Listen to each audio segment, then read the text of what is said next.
आ, नमस्कार। चतुर्थ छमाही के इस आरंभिक कक्षा जिसमें संज्ञानात्मक भाषा विज्ञान पर हम बात करेंगे, उसमें आप सभी का स्वागत है। हमने शुरू से आपको ये बताया है कि मानव मस्तिष्क में ही भाषा का प्रवेश पहले प्रथम चरण में होता है। मान लीजिए कहीं कोई शिशु अभी पैदा हुआ, अभी जन्मा, और थोड़ा थोड़ा वो जूं जूं बड़ा होता जाएगा, उसको उसी प्रकार भाषा का ज्ञान भी चलता रहेगा। मित्रों, यह ज्ञान दिनों में नहीं बल्कि सालों में, अगर कहा जाए तो जीवन भर रहता है। तो इसके लिए मैं कुछ आपको एक दो चार आपको ये उदाहरण देना चाहता हूं। वह ये है कि जब भी हम कोई भी शब्द पहले ग्रहण कर लेते हैं, उसको हम एक्वायर कर लेते हैं, सीखते हैं बचपन में, तो वही शब्द हमारे पास एक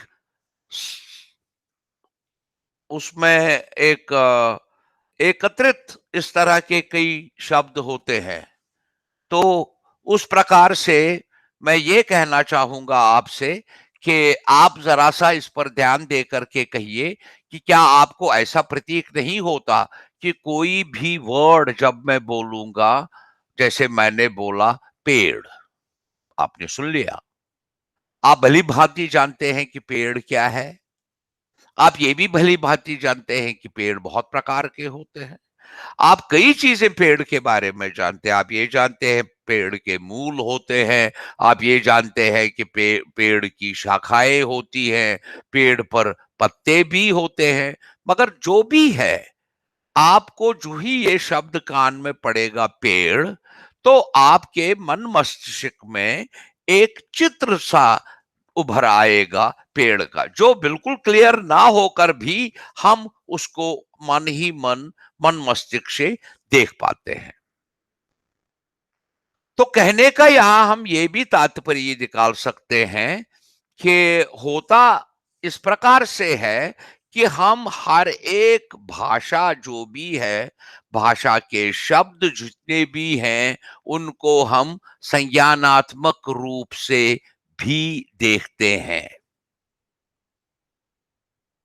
यानी भाषाई प्रतीक में प्रतीकात्मक अर्थ सम्मिलित होता है सदैव। आपके कान में अगर कोई शब्द पड़ा बिल्ली, आपके मन मस्तिष्क में एक चित्र बिल्ली का ही बन जाएगा। मित्रों, ये देखिए कितनी रुचक रोचक बात है, ये कितना रोचक एक विषय है जिस पर हम आज बात कर रहे हैं। रोचक मैं इसलिए इसको कहता हूं कि जरा देखिए, अब हमने वो शब्दों की बात की जो एग्जिस्ट करते हैं, जो अभी हम किसी न किसी प्रतीक में देखते हैं। हमें दिखाई देता है पेड़, हमें दिखाई देता है बिल्ली, हम उसकी कई फीचर्स के बारे में जानते हैं। मगर कमाल यह है कि जब हम बात करते हैं जिनका कोई शेप नहीं है, जैसे कल, आज, परसों,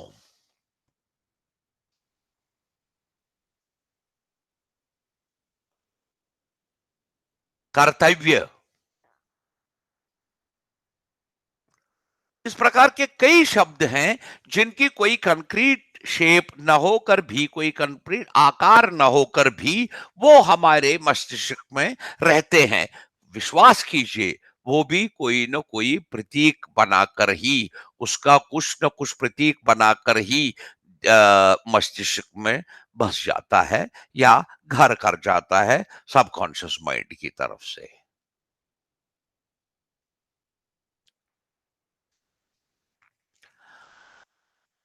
अब कई चीजें जो हैं इस पर कई वैज्ञानिक खोजबीन भी हुई है, कई जगहों पर इसके विषय में बात चल रही है कि ये किस तरह से मुमकिन है, ये कैसे है, भाषा और मस्तिष्क का क्या आपस में लेना-देना है, किस प्रकार का इनका आपस का संबंध है, वो समझने के लिए बहुत ज़्यादा शोध हुआ है। और मित्रों, भाषा विज्ञान की एक शाखा जो मन मस्तिष्क और भाषा के संबंध को गहराई से जानने की कोशिश करता है, गहराई से समझने की कोशिश करता है, तो वो है संज्ञानात्मक भाषा विज्ञान। मैंने जैसे आपको बताया है कि भाषाएं प्रतीक जितने भी हैं उनके द्वारा हमारे एनकोडिंग किए गए अर्थ हमारी अनु अ, अनु मनित अनुमानित अ, वास्तविकता को संदर्भित करते हैं। मानव मस्तिष्क अथवा दिमाग द्वारा वास्तविकता के रूप में वास्तविकता का मानसिक प्रतिनिधित्व है। भाषा के उपयोग दृश्यों या संदर्भों को बनाने के लिए भी इसका प्रयोग किया जा सकता है। इसी कारण भाषा में अनुभवात्मक फ्रेम को लागू करने की क्षमता है। दूसरे, हमने एक भाषाई प्रणाली के लिए सबूतों की भी जांच की।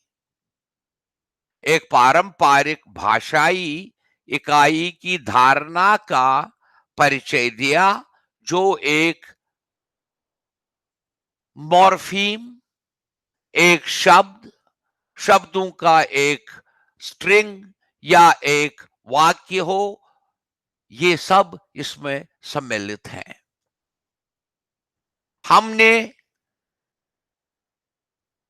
मुहावरेदार अर्थ की भी धारणा इस विषय में जाननी होगी। जितने भी संदर्भ इस में इसके अंतर्गत आते हैं, सब पर हमें थोड़ा चिंतन करना पड़ेगा। यहां तक कि स्वप्न की भाषा, जो हम स्वप्न में जिसका हम प्रयोग करते हैं, बोलते हैं, या जो भी स्वप्न की भाषा हम सुनते हैं, वो भी हम संज्ञानात्मक भाषा विज्ञान के अंतर्गत उसका भी हम अध्ययन कर सकते हैं।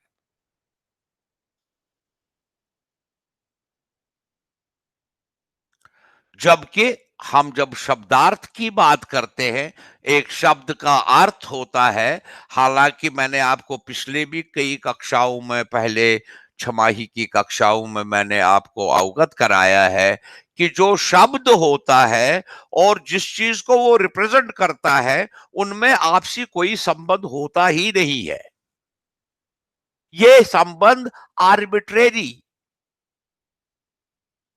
होता है, जो समझ में नहीं आता कि ये इसको हम पेड़ क्यों कहते हैं और इसी चीज को हम बिल्ली क्यों कहते हैं। अगर ऐसा होता, ये अगर यूनिवर्सल होता, अगर ये वैश्विक होता, तो आवश्यक तौर पर हर भाषा में पेड़ और बिल्ली उन दोनों चीजों के लिए होता।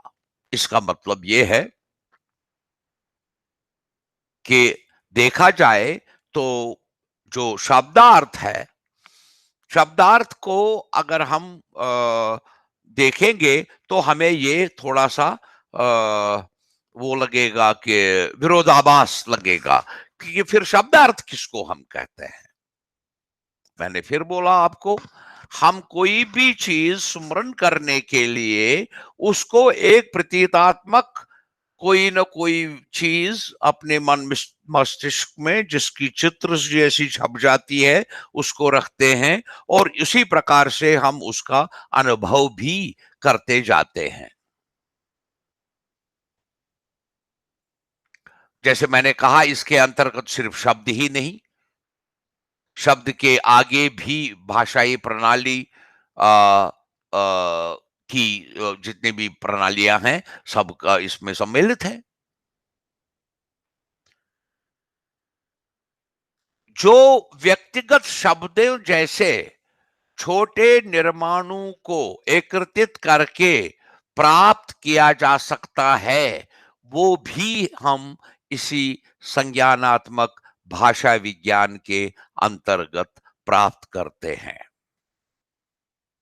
मित्रों, मेरी आपसे पहली ही कक्षा में ये आपके लिए ये सूचना दे दूं कि आप स्वयं भी कॉग्निटिव लिंग्विस्टिक्स के बारे में थोड़ा सा पढ़ लें, ताकि जो जो हम आगे की कक्षाओं में बात करेंगे वो आगे की कक्षाएं भी इस प्रकार से चलें कि जिसमें आपको ये लगे कि वाह वाह, ये तो पूरा रुचियात्मक विषय है, इसमें हमें और जानकारी लेनी ही चाहिए।